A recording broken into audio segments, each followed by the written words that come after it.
ආයිබෝවන් කියලා පිළිගන්නවා ඔයාලා හැමෝම මගේ YouTube channel එකට. ඉතින් අද අපි හදන්න යන්නේ රසම රස කෑමක්. ඔයාලා thumbnail එකේ දැක්කා වගේම අපි ඉක්මනින් හදාගන්න පුළුවන් පුඩින් එකක් තමයි මේ අද හදන්න යන්නේ. අපි බලමු අපිට මොනවද ඕනේ කරන්න කියලා. අපි මුලින්ම බිත්තරයක් කඩාගෙන බෝල් එකට දාගමු. ඔයාලට මේ ගන්න ප්‍රමාණය වැඩි කරලා වැඩියෙන් උනත් හදාගන්න පුළුවන්. ඊට පස්සේ අපි මේ බිත්තරේ හොඳින් ගසා ගන්න ඕනි. මම හැන්ද පාවිච්චි කරලා බිත්තරේ හොඳින් ගසා ගන්නවා. ඒකටම අපි ලුණු චුට්ටක් එකතු කරගමු.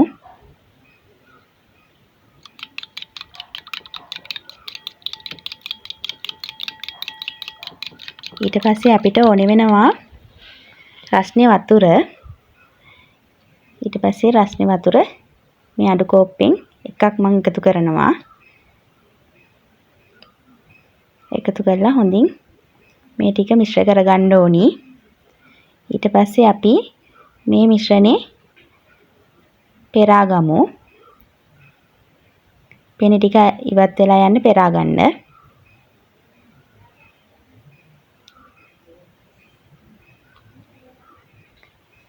පෙරාගෙන අපි ස්ටීම් කරගන්න තමයි තියෙන්නේ. මම රයිස් කුකර් එකේ උඩ කොටසේ හොඳින් තඹ ගන්නවා. මේක වැඩි වෙලාවක් තඹන්න ඕනේ නැහැ. විනාඩි 5ක් විතර යනකොට ඇරලා බලන්න හොඳට තැඹිලා තියෙනවා. එතකොට අපි ඊට පස්සේ පැණි ටික හදාගමු. මම සීනි මේ සැන්ඩක් එකතු කරලා ඒක චුට්ටක් කළු වෙන්න තියලා පැණි එක හදා ගන්නවා. ඊටු සීනි ටිකත් එකතු කරගෙන අපේ පැණි පදම හරි ගියාට පස්සේ අපි ඉවත් කරගමු. දැන් අපේ පුඩින් එක හරි අපි කපා ගමු.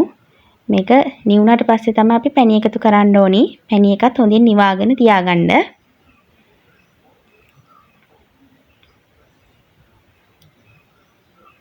මේක හරිම රසවත්. ඔයාලත් හදලා බලන්න.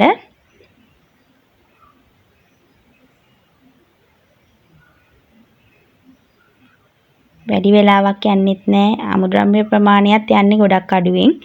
ඉතින් කාට වුණත් ඉක්මනට හදාගන්න පුළුවන්.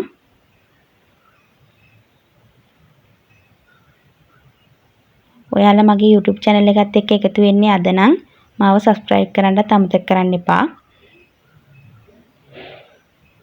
බලමු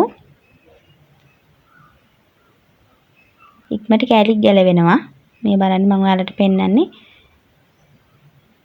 හරිම රසයි. ඒ වගේම ගෙදර ඉන්න හැමෝටම කණ්ඩ අඩු අමුද්‍රව්‍ය ප්‍රමාණයකින් හදාගන්න පුළුවන් අතුරුපසක් තමයි මේ. ඔයාලත් හදලා බලන්න කොහොමද මේක ඉක්මනට හදාගන්න පුළුවන්. වරදින්නෙත් නැහැ. ඔයාලට වැඩි ප්‍රමාණයක් හදාගන්න ඕන නම් මම ගත්තේ එක බිත්තරයයි. බිත්තර දෙකක් ගත්තොත් උණු වතුර මිලිලීටර් 200ක් ගන්න. එක බිත්තරයට මම ගත්තේ මිලිලීටර් 100යි. ඉතින් ඔයාලා මගේ channel එකත් එක්ක දිගටම රැඳිලා ඉන්න කියලා ඉල්ලා සිටිනවා. ඉතින් මේ වගේ කෑම වීඩියෝ ඉදිරියටත් අරගෙන එනවා. ගිහින් එන්නම්.